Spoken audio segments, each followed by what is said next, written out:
Good afternoon, everyone, and welcome to our June 2026 session of Little Nuggets of Tech and Telecom.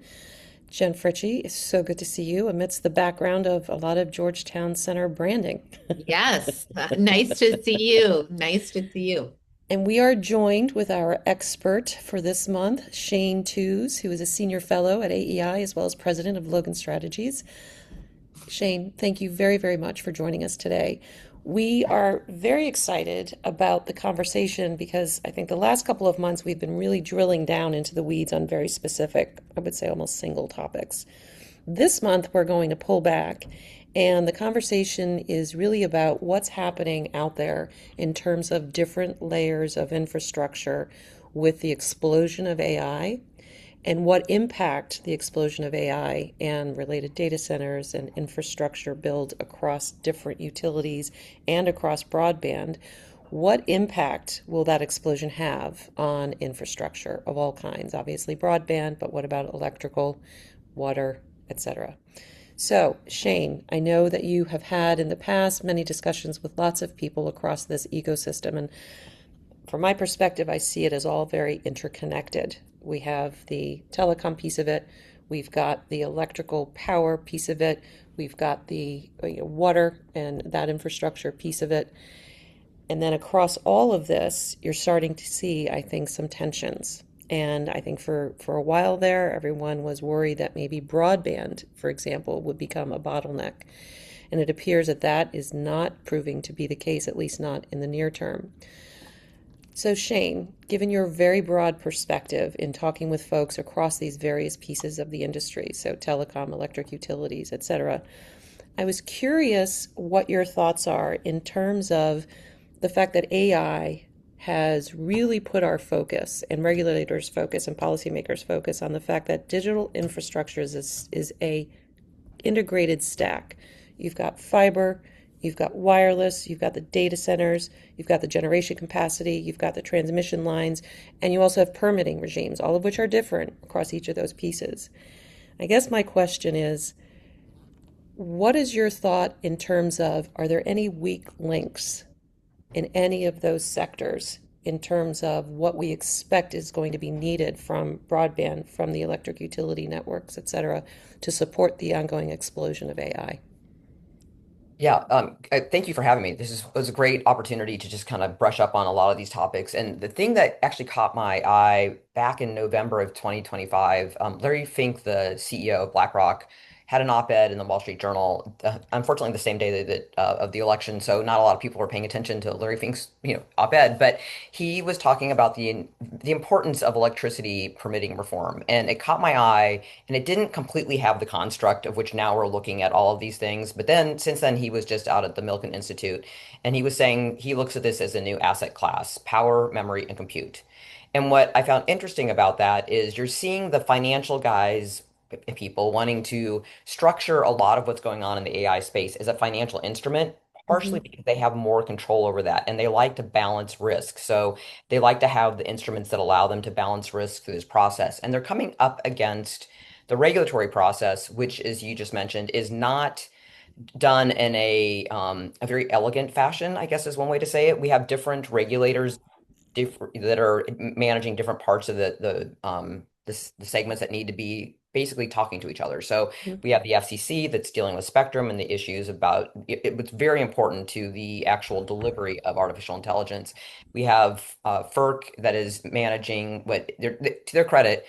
June 18th, they just announced they're trying to get to a 90-day cycle on allowing permitting to go through. It usually takes years, so that's really a big deal. But we don't know that these have a really strong interagency process. And that's why I think we're seeing a lot of these things around AI go through the Treasury Department, is because you have people there that understand what is being monetized and how the markets are managing this. But it is coming up against all those regulatory burdens that we know very well in the telecom space and are now becoming very apparent to all those who've been working in the power and energy space. And we need to figure out how to make those cohesive. Absolutely. I mean, you can feel the friction as these, I think, very different ecosystems that have always been treated from a regulatory perspective very differently are all now kind of running into it. I wouldn't say running into each other, but there are a lot more direct connects, no pun intended, between these. And that's where you see the business friction and the policy friction. Let me ask you one more, a follow-up question here, which is when you look at this integrated stack, so to speak, so you've got your broadband layer, you've got your compute power, you've got your electric utility and the transmission and the generation and the transmission. Is there a weak link here, or do you feel that, everybody's rowing forward in the same direction, putting in the same amount of effort, investment, et cetera, to make sure that there is no failure point across each of those layers, as it were? The biggest failure point is time and getting a time sync as to all of these things going across. I believe CTIA CEO Ajit Pai was talking last week. He wants to make sure that people remember that wireless is a very big part of the delivery of this. And so they need to look at this from the idea of spectrum management. Right. And that is very important on that piece of the pie. But we also need to then make sure that that's syncing with what we're doing with energy. And that's why you're seeing a lot of these companies considering going off grid and just going to a private network. People that have not been around that long think that that's sort of like crazy, but we all know that they were doing this in Wall Street back in, I believe it was 2007. We saw, they decided they needed to get out of the Wall Street juggernaut on the actual, the lines, and so they were going to New Jersey and you know, dug their way to Chicago to get, fractions of a second that were making their systems more efficient. We're seeing a version of that Hmm. now with artificial intelligence, which means they're outside the regulatory loop as well. And some people say, bravo, that's great. And other people are concerned that that means that they're not managing this as a shared resource. So there's another friction point in that as well. Jen, over to you on the investment angle, Thank I you. think. Yes, yeah, perfect segue. Thank you. Shane, there's been a lot of analogies in my world made between what's happening now and what happened in the late 90s, where there was this euphoria, irrational exuberance, and a call out to Greenspan, but in terms of overbuilding. And now you've had like broadband providers building, making very large commitments into spending. And then you also have the hyperscalers leaning in to build their own fiber. And I'm just curious, is an analogy between that time and now correct? Is there a parallel infrastructure being built and are we going down the rabbit hole of overbuilding right now? What say you? Yeah, this is where, for a hot second, you think the Chinese do have an advantage because they are centrally, their thought process is central and they're able to move through all these things with a cohesive plan. I think back when I was at VeriSign and the iPhone came out, it wasn't like we got a call that says, hey, we're going to quadruple the amount of traffic on the internet because we're going to throw a bunch of devices in people's hands instead of them standing at their desk. And that's what we saw, but we had the ability to absorb all that traffic because we had a lot of overhead. So that was one of those things we built for a different reason, but it ended up being a net positive because the internet never felt the weight of all these people all of a sudden having this device in their hand for the first time. So Sure. we also see that with the overbuild. I was looking up, like, what was the net of that after people for a while saying, "Oh, you guys are crazy! You spent all this money, you laid all this, this." Fiber, but we ended up with streaming. We ended up with cloud computing. We ended up with social media that allowed for a whole new way to look at advertising. And, it just changed the advertising market. And these are not things that if you'd ask those guys who are putting the all that money and thought into why they thought the fiber was going in, they may not have seen these things coming forward, but it was the net positive of that. And I think we're in a similar situation here with artificial intelligence. We have a lot of people giving us great corner cases, but what it is that eventually drives it could be something that we haven't even put on the table yet, but we need to move the barriers to get it moving forward. So, actually, kind of a question for maybe both of you, which might be a little odd, Jen, one moderator asking the other a question. But Shane, really to you, we have seen this issue of overbuild, as Jen was referencing, in the telecom space. And I guess my question is, at what point do you think, and the answer could be, never, but I wonder if there is a point at which this additional build by the hyperscalers themselves, for example, are becomes fragmentation as opposed to them actually doing complementary investment into infrastructure to align with what the broadband companies are already doing. Do you think that's possible where it becomes just I fragmentation and not really innovation anymore? I think you have a couple different layers to that because you have when they're using what I'm going to refer to broadband as a shared resource because it's one of those things where you're buying it from somebody and you have multiple uses that are Right. on there. And if you don't know when somebody decides, I'm going to take this off grid. I'm going to do this with my complete own private circle over here. Is there some stage where they're going to come back online? It's hard to manage this even in like a Mhm. quarterly fashion as to like how much am I building for? So, for decades, electricity was just an input cost. And now with AI, we're seeing power becoming a limiting factor and people looking for those workarounds. And so the other challenge we have is we have a whole bunch of state regulators, local regulators that are involved because of the way the power grid is structured. We didn't see this type of use of power coming. So we have to rethink that, which I think goes back to what Larry Fink was thinking back in 2025 was, hey, we probably have a lot of innovative cycles ahead of us, but we're going to have to change parts of that the proposition, and that proposition right now is the power input. So I think I'm going to ask you a question, which is essentially going to have you restate what you just said, which is, so if you have the telecom companies building out both wireless, mobile and fixed, and also deploying fiber, as quickly as they have been for many years, you can see a point at which they are going to have the capacity, but and therefore not the limiting factor, but potentially it could be the power grid. What are your thoughts on that? Yeah. I think I jokingly have said for years, like I'm always looking for power, and people think because you're in Washington, you're looking for a senator, and I'm actually just looking for a plug to put my device into because I'm about ready to run out of power. But that is sort of this similar situation where they're like, there's certain types of power they need here that is just, and they need to make sure that they have the ability to understand the fluctuations that are going to happen in the market. But Mhm. every news cycle, there's something new. The idea we were talking beforehand that you've got NVIDIA who's come out with a potential, real change in it, which is the having a chip that cools on while it's being processed. So there's these dynamics I think that are going to change in the market. I think the next 12 to 18 months are going to be rocky. We're going to just have to be prepared for a lot of change there. The Mhm. financial markets can manage that. The companies can manage that. What can't manage that are regulators. And so we have to find a way to keep them informed and ability to come on board. Again, that's why I think, we see Treasury who's used to dealing with, markets that in Mhm. a different fashion, managing that better than people that want to have a full understanding about this and several years to study something before they change. So let me follow up on that, and that is, do you have any thoughts as to what is there a role for policymakers slash regulators here as these various pieces of the ecosystem are chugging forward, making investments, sort of trying to figure out how they can be a little less clunky and kludgy as they're interacting and interfacing with each other in a more direct way than maybe they have in the past? Do you see a space for a regulator to get involved here, or is this more of a keep your eyes open and, let's see how this evolves before we jump in? What are your thoughts? Yeah, and a lot of that actually goes to societal questions or, Hmm. queries of, we've watched this during the BEAD and, how did we want to make sure that these last pieces were available? And even back, think back in 2020 when we were having that conversation, we didn't have AI in mind when that came into the discussion. It was important for different reasons, which was a level of information. Now that information's like 10 or 100x.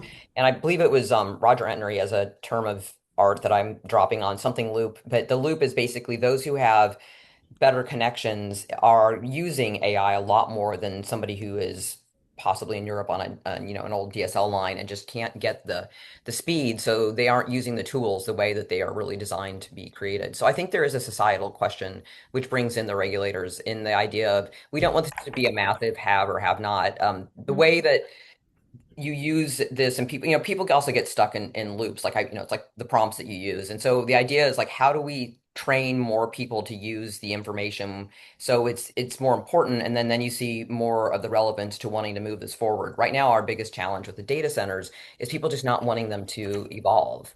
And and I think you're seeing some interesting university work around that. It's down at Duke, they're doing a program where they have trying to coordinate, or they probably are coordinating the power, the water heating opportunity with the data center heat. So they've got the heat coming off the data center can warm the water, and then they've got the processing of the power right there. Hmm. So the Hmm. idea of reconfiguring and creating a broader scope as to what you're including in those equations are important rather than doing these as these siloed pieces. Right. That's what I was going to ask Shane. In my day job, I follow data centers, and we used to describe the biggest moat and the reason for not overbuilding is going to be power. But Mhm. now it seems like it's really the whole NIMBA effect. And you see like Eric Schmidt being booed off stage at college campuses, et cetera. But how, and it feels like the data center industry just doesn't have a collective voice. It's building and trying to, but like CTIA has wireless, WIA towers. Do you think that's coming? Or would you agree with me that this NIMBA fact is just only getting higher and higher? The NIMBA, of course, being not in my backyard. Yeah, yeah. There's a couple things there. One is the way that their actual regulations, you look at them and they in a lot of places treat a data center like a warehouse. So Mhm. they look at it for square use in the area. They might have some social things that they have to look at that says like, what does the community get out of this? But for the most part, they don't. They look at it from the little bits and pieces. They don't look at the overall, what is it bringing into the Mhm. market. So there's a lot of that needs to change, and that's not an easy thing to do. But hopefully, we're getting some more examples for people to follow around that space. The ones that are in more urban environments, well, you've got the challenge. Like when I was back at Fairsign, there's that whole area that is now Data Center Alley. Most of that was already there. I mean, Mhm. there's a reason why it's there. There's that it's just expanded. So they don't particularly like. Some people don't like the expansion because it's right next to their backyard, and there's other people that love the fact that it has now lowered their tax base because these data Mhm. centers are actually bringing a tremendous amount of revenue into these counties. Yes. So I think that there's some reconfiguration that needs to be done around the regulation of data centers themselves. That's why you're seeing people want to go out into Wyoming, Nebraska, Hmm. Iowa, because they can put them in the middle of, they're trading them maybe for a couple of years of crops, but they're not impeding anything that's like, no humans complaining about them at that point. Right. Biggest challenge is getting them back onto the power grid in the most feasible way possible so you're not Right. losing too much along the way. So you raise an interesting point, Shane, and that is what I would call the regulatory alignment question, right? Which is thus far, each of these industries representing, various layers in this stack that we described at the beginning have been regulated in very, very different ways over the years, with hyperscalers really not being regulated at all. And you have, so for example, for the broadband companies, you've got a lot of regulation on, what they can do with their spectrum licenses. You've got regulation at the local and state level in terms of permitting and approvals to actually go ahead and lay your fiber, et cetera.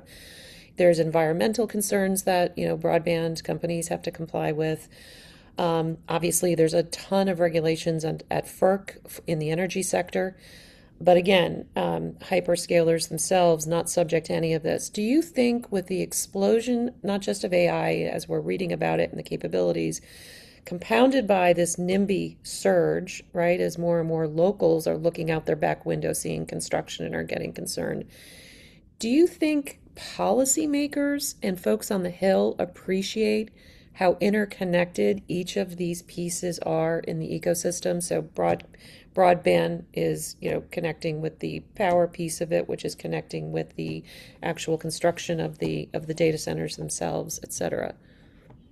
Think a lot of that is the big challenge that you have with policy people in general is they either bring their previous thought process in, Hmm. they need to be updated sometimes, which they're usually pretty good about. But you also, because of these things are in their segmented piece, they don't always see the full picture of what can be if Right. they will kind of migrate off of the old and onto new ways to looking at the processes here. As NEPA reform was the biggest topic for like still a year. I mean, you can just dork out with a bunch of policy people mention NEPA reform who like run to that side of the room because they can't wait to talk about it. And it's Jen, NEPA is environmental protection. I was wondering, Environmental, did we'll you see say. my confused look? I didn't know what that was. yes. Well, so now you can run to that side of the room. You can be like, count me in. Because it's also, what we consider. I was talking to somebody yesterday and she's like, I don't know why we just don't put these data centers, like just like put them in a bigger pace. Like she's talking about Texas. And she's Mhm. like, put them someplace where you can basically cabin them off and solve another problem that make the environmental people happy at the same time. And they'll get so enamored with what's going on the edge, they may not know, the thing in the middle will become less important because you're solving two problems. I'm like, I haven't really thought that one out, but it's an interesting way to look at it. I think that we do need to keep people engaged in the whole ecosystem dynamic of what's going on here and get them to stop thinking about just that sliver when they're Right. solving for problems. They realize they're solving for a much bigger part of a net forward, push forward for where we need this to go. So, in your view, NEPA reform would be an area where you could see reform that would have positive spillover effects to each of these pieces of the stack. Be positive for the broadband guys, would be positive for energy guys, be positive for the actual construction of the data centers themselves. Yeah, and then you have another challenge that we haven't talked about yet, which is the workforce challenge, because you Hmm. still are managing, more broadband coming out to different areas. So you need to work with reliable power, the low cost land, ideally, while you see them going out further. We've got water availability, so that's a Hmm. challenge, even though they seem to love Arizona and Texas, so they've got something they're working on that. And then the challenge of regulatory certainty, which is why you also see a lot of building right now in Texas and in the West. And that brings a lot of opportunity, but also where are these people going to find the people to put in all of the fiber that's needed, build the data centers, and a lot of that is not where the unemployment currently resides. So there's kind of a mismatch on that we're seeing a work through and people giving incentives to move out to some of the Western countries where there's much more of these jobs to be had, but also they're also the ones that are more regulatorily feasible to be Hmm. having data centers go up. Hmm. Can I ask, like, on your list of your worry list, I'll call it, what do you worry about most if I gave you these three things? Power underinvestment, barriers to broadband deployment, or three basically policies that all the largest AI companies can bypass existing infrastructure. What is the biggest concern and biggest concern in America investment here? I think they're all have their own challenges. So let's take the last one first. I think Yeah. a lot of these companies thought, I mean, like Microsoft, they went and bought 3 Mile Island. Yeah. It was there. We just what you just needed to figure that out. I know they changed the name of it, but it will forever in my mind be 3 Mile Island. But I'm also very pro nuclear, so I'm excited about that. Okay. There, and then I think they hit the wall on how much they could do without bringing the policymakers, politicians into the conversation. So then you saw this big rush for the challenge states of New York, California, coming along. You saw states like, parts of like North Carolina is very permissive in certain ways, and so they bring more of what they can to that area, but they can't get a whole pie that does everything. One state that does everything. Texas is as close as you can probably get on that. Sure. So, and then there's the idea of you want to see utilities as partners, not a challenge. And I think they're working through that. And that means they have to get on the same page when it comes to talking to their, some of them, they're the consumers, some of them, they're ratepayers, and they have, rate regulation challenges that they have to meet around that, as well as the idea of, bringing in independent power producers. And right now, these companies do, because we're seeing so much money poured into it, they can just go buy out a market. Hmm. And Yeah. Okay. so that is another opportunity for the AI players in the game, but that means that's less power for people that might need that for some other part of our, infrastructure. Got it. Okay. So, when you look at all of these interdependent pieces of this ecosystem, which, putting aside whether or not the regulators appreciate that it is an interconnected or interdependent infrastructure situation, and you look out, I don't know, over the next 2 to 5 years, two questions. One, besides NEPA, any other policy activities that you think could be brought to bear that could either hasten the resolution of these frictions and make it a little bit more circular, right? Easier, get rid of some of that tension, and or could actually have a positive impact in other ways across each of these pieces of the ecosystem, which is a little bit similar to a question I've already asked, but So I think if we look at what we're all working for and against, unless it's risk, right? That we right. we deal with a lot of companies that are always going to look for the risk balance. And so if we can,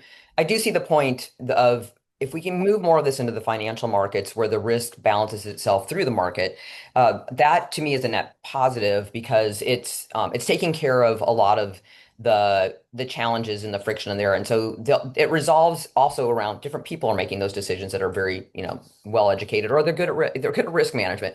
They're crazy and they just love to throw money at stuff. I don't, so, but the idea, what we have to do with policymakers is very positively bring them into the process and bring them along. We shouldn't ignore them. We need to make sure they understand the landscape of where we're going in 10 years. The other thing we have is things change very rapidly in this space. So the idea of the dynamic of the chip changing, the dynamic of the water use may be changing because of the chip. The idea of finally getting to beyond 5G, but to like whatever is, 6G, and we keep wanting to do an American stack. Maybe pulling AI into this process means that we'll have the capability to utilize our partners to build something that is, strengthening national security. It's bringing more jobs back to America. But on the way, we're doing this. We're building, best in class artificial intelligence and using our partners that we trust. We're up against people in an international cycle. The Chinese are doing very well. All the Mhm. decisions are made centrally. They all get to use Huawei equipment that it works, and it's its own stack, so we don't have to manage through that. And then you see somebody like Europe who's in this friction space between the US wanting us to use partners, but it's still not fully proven that this is going to work, and then wanting them not to use the Huawei equipment. So we have a very layered challenge that's going along here that maybe the guy you're talking to in like Kentucky doesn't understand when you're trying to put all these things together and saying this is why you need to change your rules in the backyard. So there's some great stuff in here for all of us public policy geeks. Really At interesting. the risk of doing a shout out to a competing discussion, although you can't really say that we compete with these guys. So I know TPI is having their annual Aspen event in August. And I think one of the discussions that I believe is happening out there is sort of this big question I was just going to put to you guys, and that is who's going to pay for all of this? Right? So you have the American consumer, which is already contributing to a number of different subsidy programs by through different bills, et cetera, that they're paying. You've got, the telecom guys are investing in their infrastructure to build out broadband, both fixed and mobile. You've got, you read more and more electric utility companies. Some are, increasing transmission, some are increasing generation, but they all seem to be impacting consumer bills in terms of rates going up. At the end of the day, what are the economics of this seismic shift that's happening? And I believe Scott Walston at TPI is going to be hosting a discussion exactly on this issue, which is how does, or if, and if so, how would the explosion of AI and all of this interdependent infrastructure simultaneously growing, how does it potentially change the economics of the businesses around each of these sectors? So how does it change the electric utility space? How does it change the business fundamentals for the telecom guys? How does it change business fundamentals for others? And I think that suite of issues is going to be critically important to figure out the answers to, because at the end of the day, very much like, back in the day when people were fighting about who should companies or individuals bear the cost of broadband networks. You can see elements of that conversation coming forward to today to answer that question: who should pay for the infrastructure needed to support the explosion of AI? So a shout out to my colleagues, including you, Shane, because I know you're on the board at TPI, to the event coming up in August, because I think that's going to be a really important conversation. Jen, did you have any last minute questions for Miss Tews, or Shane, did you have any other comments? I think we have to realize we're in not just a different decade, we're in a different century. Yeah. And all those people can be winning if we put this together. I mean, we go, there's unevenness, and then there's winners and losers in a lot of these places. It's a pacing.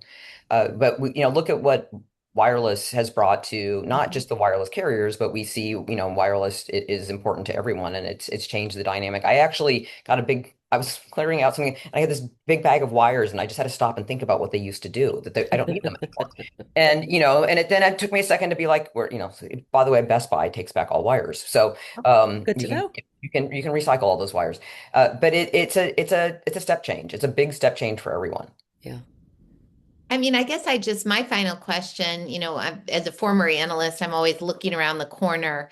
Is there something the keep you up at night worry here, that we're not seeing or focused on?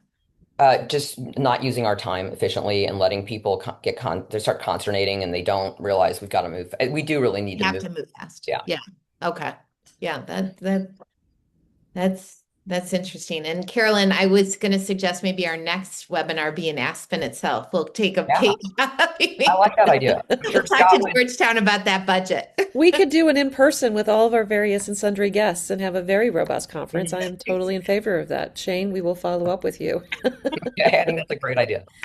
Thank you very, very, very much. I think this is just the beginning of probably several conversations that we will be hosting because I think this issue of the infrastructure interdependence is so critical. And I think if we get it right and we're all moving forward to reduce those points of friction between each of the pieces, I think the better off we'll all be, as opposed to letting it just, as you said, people are getting very nervous in their own little silos and without some education.